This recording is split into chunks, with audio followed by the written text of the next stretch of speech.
Welcome in to something new, but something old. This is the Joe Gaither Show. We are not on BCCentral. The Joe Gaither Show on BCCentral, Boston College on SI. We're very excited to have the first inaugural, the first standalone episode of the Joe Gaither Show on BCCentral. You can find us on Spotify, Apple Podcasts, and on Amazon. And we're very, very happy to be joined by the Boston College on SI correspondent, Kim Rankin. You can follow her on the Twitter machine at KMRankin1 for all of her Boston College coverage as we get it fired up on BCCentral. Kim, how are we doing today? I'm doing good. I'm really excited. I know we did a little episode last week, but I'm excited to have, the inaugural show today and officially kind of get your show going on BCCentral. I think it'll be a really, really good addition to the site, and I'm happy to be a part of it. Yeah, I'm really happy to be a part of your site as well. So thanks for having me. For those who might have missed it, we did have an episode where we talked about spring football just a little bit, Bill O'Brien and Boston College on the BCCentral sites, and you can go find those on the BCCentral websites, but we will re-hit on some of those topics going forward on the standalone Joe Gaither Show on BCCentral / Boston College on SI. So subscribe to us on those platforms, the Joe Gaither Show on BCCentral, on Spotify, Apple Podcasts, or on Amazon. And you can always find us at KMRankin1 and at Joe Gaither 6 on the social media machines. Today, what I want to do is take a small step forward. It's still June. We've got, 66, 65, 64 days, depending on when people are listening or watching this show, until kickoff, college football kickoff. But I want to get an initial read on Bill O'Brien's first year in charge. It's been a long time since he's been a head coach at the college level, but he did have the Penn State Nittany Lions riding high before he left for the Houston Texans.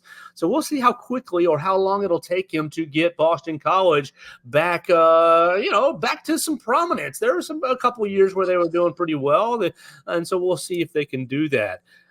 How's it sound? How does that sound, Kim? We'll go game by game by game and predict Boston College season. We'll see or predict where that's going to land them in the ACC standings, and then see what kind of the bowl / postseason outlook that might give them. Yeah, let's do it. All right, sounds perfect. We're going to start, oh my gosh, with a monster. The schedule makers must hate Boston College. So Monday, September 2nd. That's that going to be Labor Day? Labor Day night, yeah. Oh, wow. Everybody's eyes are going to be on Boston College at Florida State. And, of course, Florida State getting the snub, the short end of the stick last year from the College Football Playoff Committee. They're probably going to be fired up. We're just going to throw each game at you, and then I will respond. I don't want to influence your decision in any way. I know you have your own notes, but I don't want to contaminate the jury. Boston College at Florida State, Monday, September 2nd, 7:30 on ESPN. How's this game going to go for the Eagles? Yeah, probably one of the worst draws you could get in week one of, opening night, Labor Day night. I think it's a good test for the Eagles because I'm always an opponent of playing maybe a good team or a hard team right off the bat. So you kind of know exactly what you need to improve on early on. That way, maybe you don't get stuck in a mid-season slump or whatever.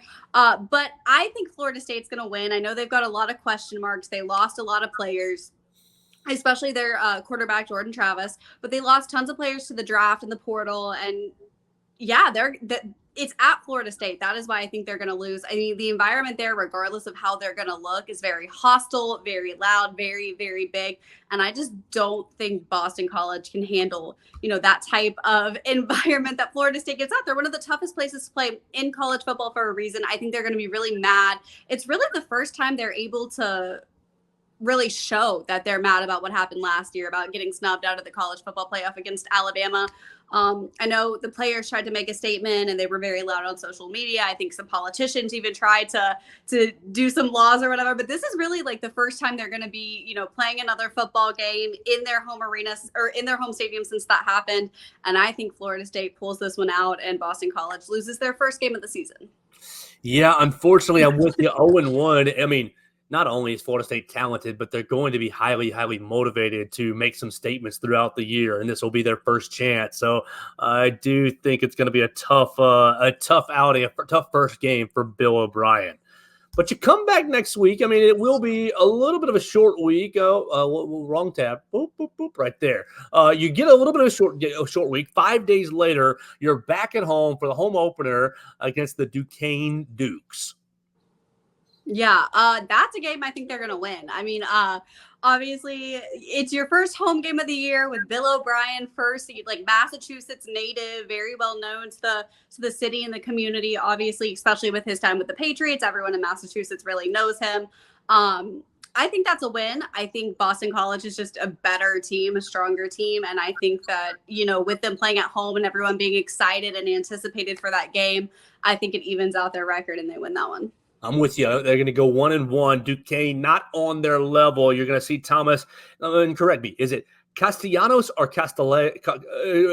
I said it on the Miami show, Castellanos. Is that correct, or am I? It's Castellanos. Castellanos. Oh, yes. Big fail for Joe Gaither. Castellanos. All right, so we will correct that in the future. I think Thomas Castellanos will have a strong second game against inferior competition and the Duquesne Dukes. But the Boston College season, the non-conference season is pretty interesting. And it turns up the very next week as they go on the road to another college football playoff hopeful. They're taking on the Missouri Tigers at Faurot Field Saturday, September 14th. Yeah, I think that's going to be a loss too. I mean, I think it's going to be close. I don't think it's going to be a blowout or anything like that. But Missouri is just a really, really good SEC team. I mean, they have slowly and quietly become one of the top teams in the SEC East and a threat to really anyone in the SEC.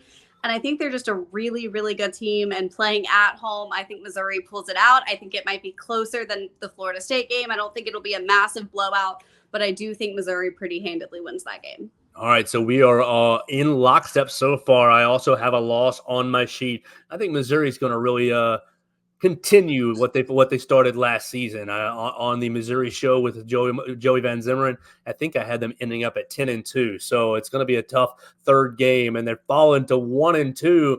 And it doesn't really get a whole lot easier, except for the fact that they return home. They bring in the Michigan State Spartans for Saturday, September 21st. Yeah, and this one could really go hit or miss. I know Michigan State is one of those teams that sometimes is really good and sometimes is really bad. But they were actually not very good last year. They went 4-8. They've got a first-year head coach too. I feel like Boston College is going to win that one. It's at home. It's their special red bandana game. And so I think with just kind of everything going on, I think Boston College pulls that one out and wins it and goes back to 2-2 on the season. All right, before the show, I said, I have one question mark on my schedule, and I scratched it out. It was right here. I scratched out the question mark, and I put a win. I think that Michigan State is still in a building phase from moving on from Mel Tucker. I know they hired the coach from Oregon State, but going over to Boston, and as you said, the pageantry and emotions that weekend, I think will carry them to a win. So you're back to 500, so you're not doing terrible, Bill O'Brien. We're swimming right here through the college football season. And then the Western Kentucky Hilltoppers come to town Saturday, September 28th. Yeah, I think that one. I think Boston College pulls that one out too. I think it'll be a close game. Obviously, Western Kentucky is one of those teams that, they're considered maybe a cupcake team a little bit to some, but they also are very, very, they play these top teams. Like I know they play Alabama week 1 too. And so they're this team that can really pull out any upset they want. I think they're one, but I think Boston College pulls it out. And I think they win that, and they're 3-2 in their non-conference slate. All right, so Western Kentucky last year had the 47th overall offense in the country, and I think that's really their calling card is they're going to bring in a high-flying offense. So you look at the Boston College defense, and we've talked about Cameron Martinez and some of the transfers that they brought in. If they can just hold the dam just a little bit, I think that Boston College is going to come out with a win, and that's 2 in a row. So we're building some momentum. You can't have a win streak until you get 2 in a row, and then you open up.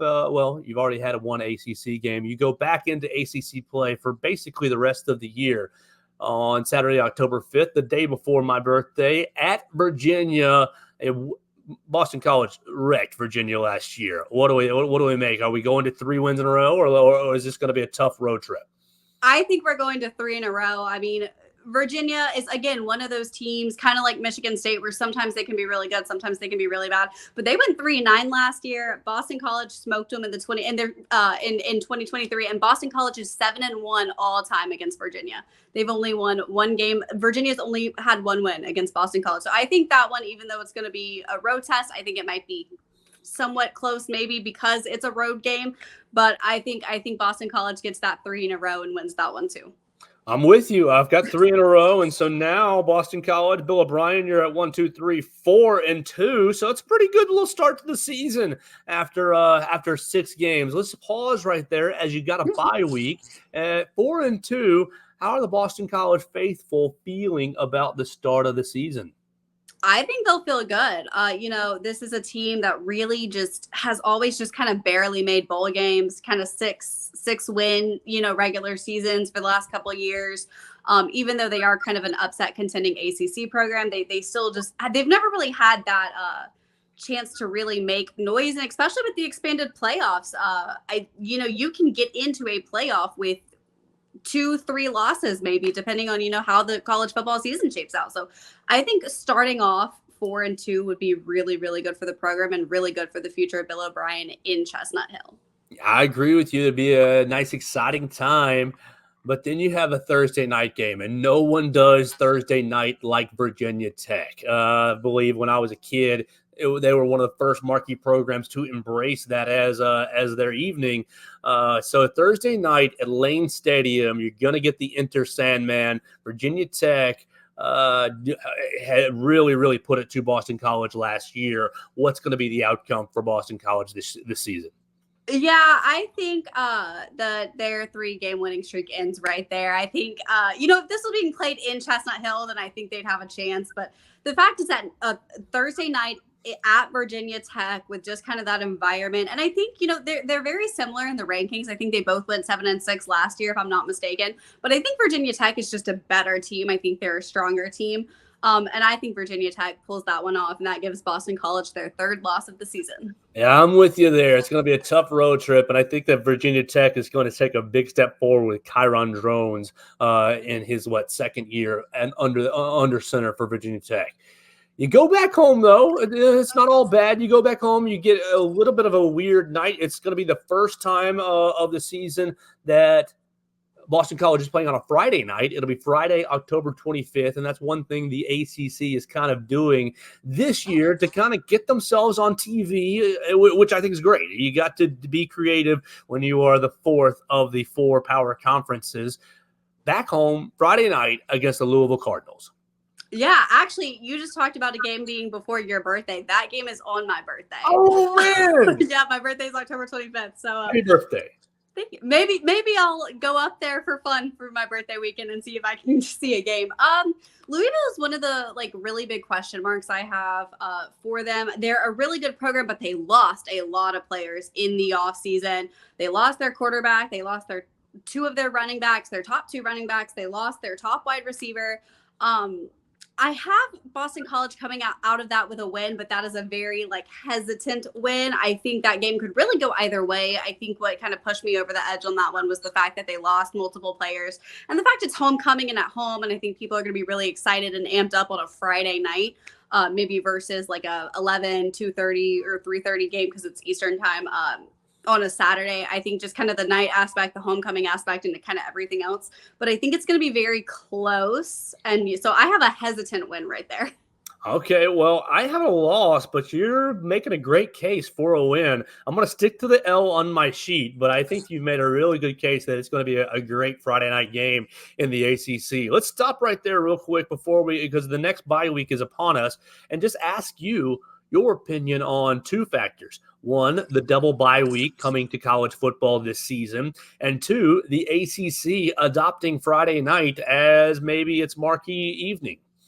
Yeah, I mean, it's going to be strange having Friday night games and a lot of different. I know VT's Thursday night too, and there are a lot of non-Saturday games. So I think that's going to be really, really interesting. But I'm not mad about it. I think it's maybe a good way to grow the game. Maybe people are, because I know a lot of people do things on Saturday. They go out, they do things with their kids, things like that. So if they're not massive college football fans that want to sit around and watch, football all day like a lot of us, they might be scrolling after, like, you got to work all day Friday. You might not really be doing anything, just kind of scrolling and seeing a college football game on. I think it's good for them. I think it's a good way to kind of get the ACC, to more eyes than maybe they usually are. Because even though they are a Power Five conference, they're not really like the top one like the SEC.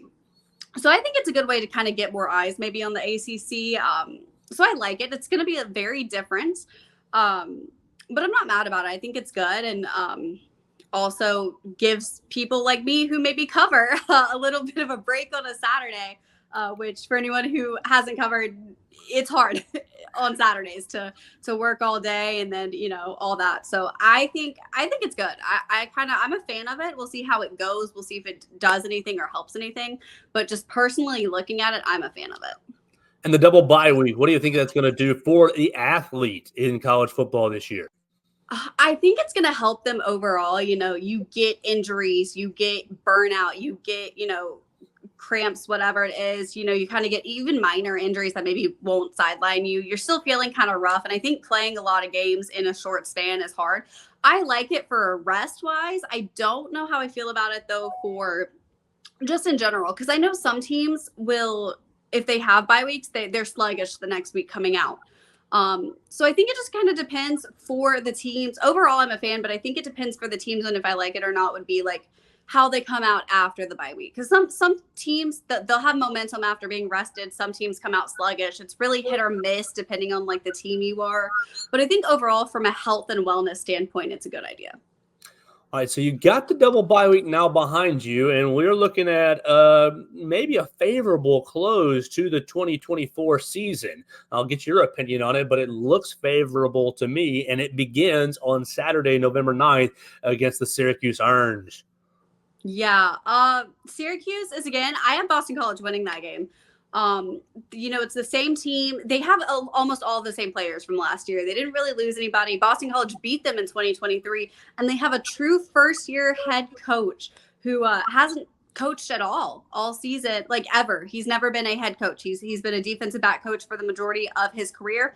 So I think Boston, and it's at home. So I think Boston College pulls that one out. I think they either start a win streak or get back into a win column, depending on how that Louisville game goes. But with the rest and with it being at home, it's also the same weekend that they're going to do the Varsity Club Hall of Fame like induction for Boston College. That's going to be on the 8th. So the day before is going to be that ceremony where they honor, a bunch of former players from all different sports. It's a big thing in Chestnut Hill. But I think with everything that Boston College pulls that one out and gets a win right there against Syracuse. I've got a win as well, and so you've got a chance to really put some momentum together and secure your bowl bid, because the next week, it's Saturday, November 16th, is at SMU. A rematch from last season in an unusual way. Boston College beat SMU in their bowl game last year, correct? Yes, they did. They beat them in the Fenway Bowl, the Wasabi Fenway Bowl back in December. I think it was 23-14, something like that. I can't remember it off the top of my head, the final score, but yes, Boston College did win that. This is a hesitant kind of game too. I put a win down just because I feel like experience in the ACC is very important, and this will be SMU's first time in the ACC. I feel like they're still going to kind of be getting everything kind of situated, getting a feel for kind of the conference. They are also another team that kept almost every player from last year, and it's the same team Boston College beat in the bowl game. But they're also very good at home. They went 8-0 last year at home. I think they went like 6-1 in 2022. So that one is a hesitant win too. I think they might pull it out. I have it down as a win. I'm not like 100% certain on it. I think it'll be a close game, but I currently have it as a win, but hesitantly. I have it as a win as well. I think that the ACC, the step up from the American Conference, you get SMU towards the end of the year. And I do like Preston Stone, their quarterback, the SMU quarterback. But I think the kind of attrition of the season, attrition of moving into a Power 4 conference is going to kind of wear on SMU. You're going...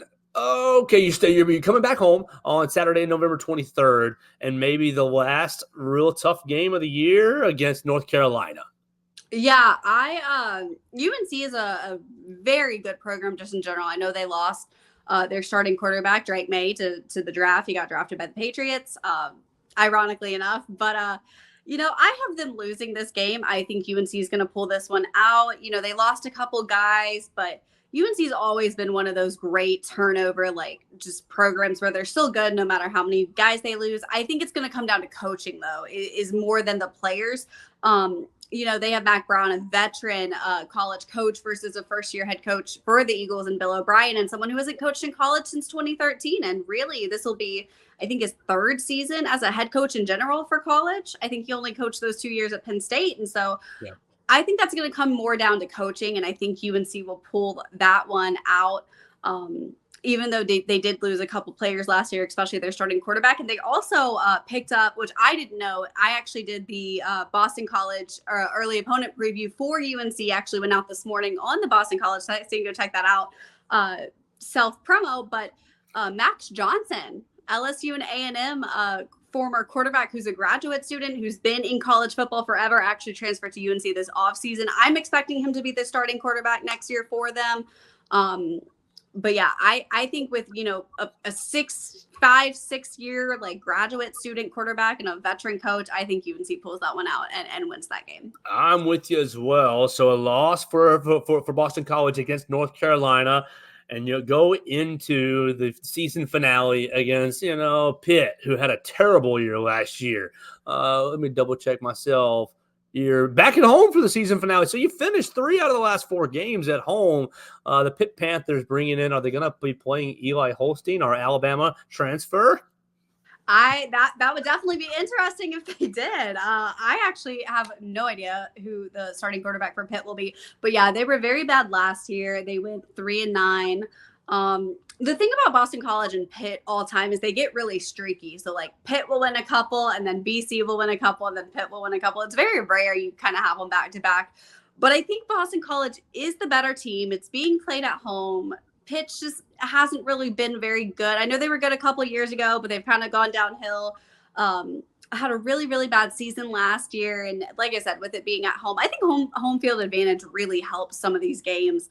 I think Boston College pulls out that win and wins the last game of their regular season. All right, so I'm tallying it up, and I have 7-6 with a 4-4 record in the ACC. What did you do? Were you at 8-5? I think you were at 8-5. I was at 8-1-2. I'm at 8-4 with what I wrote, but I think they're going to go 7-5. I think I have 8-4 with what I wrote, but I think that Louisville, Syracuse, or SMU. I feel like there's going to be. I miscounted. That's 7-5. That was my mistake. Go ahead. I'm sorry. No, you're good. You're good. I think there's going to be a loss somewhere in that Louisville, Syracuse, SMU little series. I put wins for all of them. I was hesitant on 2 of them. I think one of those might be a loss. There's 2 of them I can see that I'm like, it could go either way. So I think realistically they'll go 7-5, but I did write down 8-4 with kind of my initial reaction. Hey, it's June. There's still 60 days to go. We will watch fall camp and see, make our changes as we go. I think if you're Bill O'Brien and you've gone 7-5, 8-4, I think that you're riding high, feeling really, really good. Now, unfortunately, that's not going to be good enough to get into the ACC championship. I'm looking at the standings. Clemson, Duke, and Carolina all went 4-4 last year. That put them tied for 6th in the ACC. No divisions this year, so you'll play, 4-4. That puts you right at 4th, 5th, 6th in the ACC. But you're going back to a bowl game, and I think that, from my perspective, that might be the goal.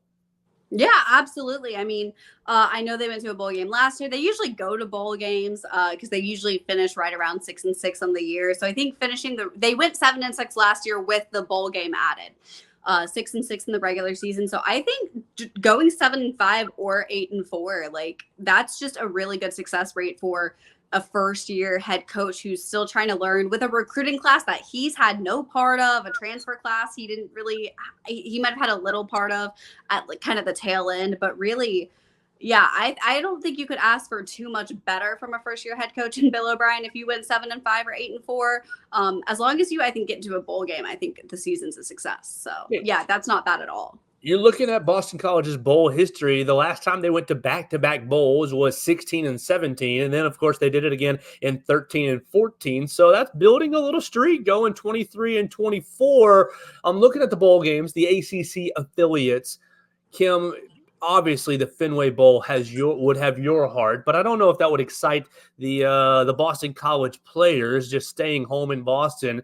How you feel about maybe the Duke's Mayo Bowl? I don't know how much money I would pay to see Bill O'Brien get dumped a bucket of mayo over his bald head. I mean, that would be hilarious. I always love the fun bowls. So like the Mayo Bowl, the Pop-Tart Bowl, like those are always just so fun. I know some college football fans hate them, hate the like corny bowl games and the corny, like I know when the big Pop-Tart happened last year and everybody was obsessing over it. I saw so many people mad about it and they're like, this is so dumb. And I'm like, but it's so funny. Like you have to be lighthearted and fun. During it's a fun thing, and so I wouldn't mind going to the Mayo Bowl and seeing Bill O'Brien get dunked with mayo. I wouldn't mind going to the Pop-Tart Bowl. I think as long as they make a bowl, honestly, I'd be happy. A Fenway Bowl would be nice, obviously, but I don't know if I don't think they'll go 2 years in a row. I think last year just kind of helped. I think it was snowing last year during the Fenway Bowl, if I'm not mistaken. I saw pictures that looked like snow was coming down. I was not in Boston at the time of it, so I don't know off the top of my head, but it looked like it was from the photos and videos I've seen of it. So somewhere warm would be nice, end of December, beginning of January, whatever it is. I just like to go somewhere warm at that point and I'd be happy. Yeah, these ACC bowl affiliations for the coming year: Duke's Mayo Bowl against the Big Ten, the Fenway Bowl against the American Athletic, the Holiday Bowl, Military Bowl versus the American Athletic, the Pinstripe Bowl. You can find yourself in Yankee Stadium against the Big Ten, Pop-Tarts Bowl, ReliaQuest Bowl against the SEC or Big Ten.